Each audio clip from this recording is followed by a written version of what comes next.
One of my favourite exercise activities is ocean swimming. It's something I used to do quite a bit of a while ago, but I haven't done it for a few years, and not since I've had the Dexcom on. Now, I know the Dexcom is waterproof and you can shower with it, you can bath with it, you can swim with it.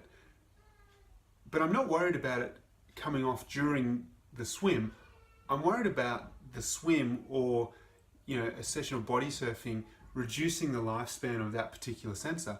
If you're like me and you're paying full price and you're trying to stretch each sensor out as long as possible, in my case at least 2 weeks per each one, then you don't want to do anything throughout that 2 weeks that might shorten the lifespan of it. And for me, I thought an hour or two of body surfing or just ocean swimming might do that. Now, I know a lot of people use a waterproof film dressing over their entire sensor area as a matter of course for the entire life of that sensor. I know some people out there are getting up to 4 weeks use per each sensor. Now, my skin reacts not great to that film dressing, so it's not something I can do, but I'm happy to do it short term for an activity like an ocean swim. What I found when I first did it was that the adhesive off the film dressing actually lifted a little bit the adhesive on the sensor, and so what I was trying to do and preserve the lifespan of that sensor, it was a bit counterproductive, and I actually shortened the lifespan of it. So what I thought I'd do to get around that is to put a non-adhesive dressing over the sensor area and then a waterproof film over the entire section. So when you remove the waterproofing system that you've got, you're not actually pulling on any of the sensor adhesive, you're not pulling on the sensor itself, and you're not leaving any sticky residue on the transmitter. What products do I use? The film dressing, there's any number of products you can use. There's a brand called Tegaderm. I use something called Opsite Flex Grid in Australia, and this is great because it comes in a 1 meter long roll, and you can just cut your 10 by 10 centimeter square off as you need it, and it's the cheapest way to do it. It's about $10 a roll if you shop around. For the non-adhesive component of it, I'm using a melalin pad. This is probably overkill. It's an expensive way to do it. Really, you even need a piece of cotton, or cheap gauze would do the job. So let's have a look how we build this waterproof system and apply it to the sensor area.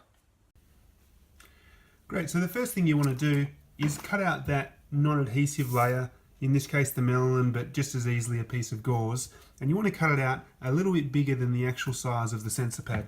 This one, you can see I've actually already done this, so I'm just doing it again to show you, and this size isn't quite big enough, but for the purposes of this demonstration it's going to do the job.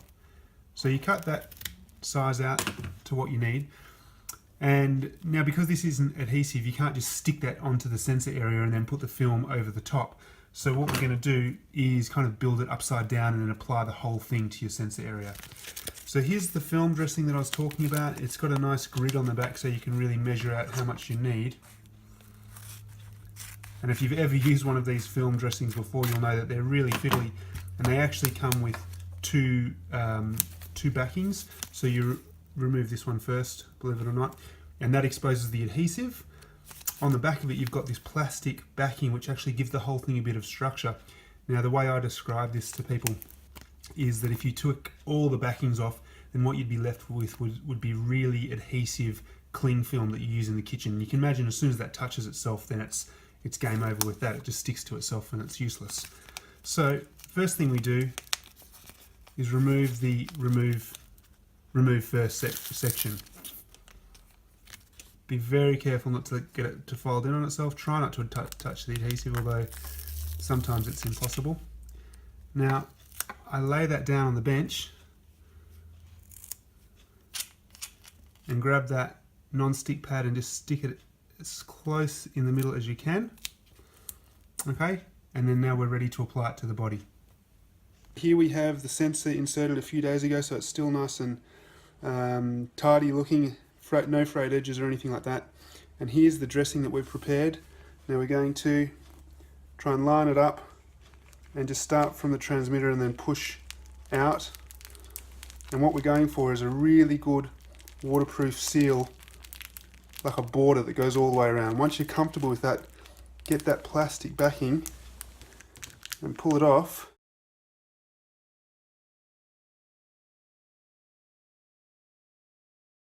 Right, so you've got that plastic backing off, and there you have your system. You've got the gauze or melon or whatever you want to do, non-adhesive up against the sensor area and the transmitter, and then you've got a nice waterproof film around it.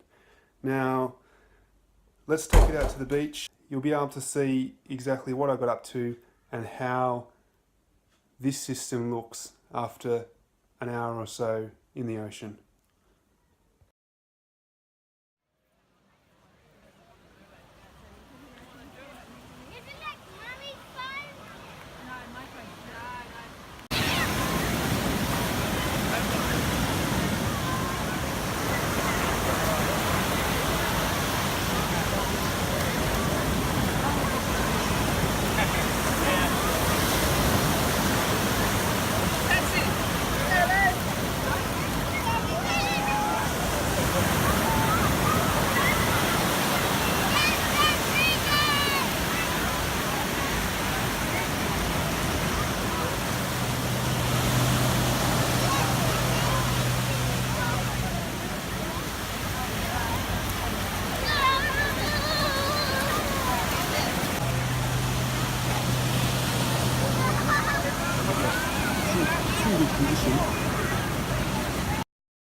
Okay, I'm back from the beach, so let's have a look and see how my waterproofing system works. Okay, let's start with one of the corners.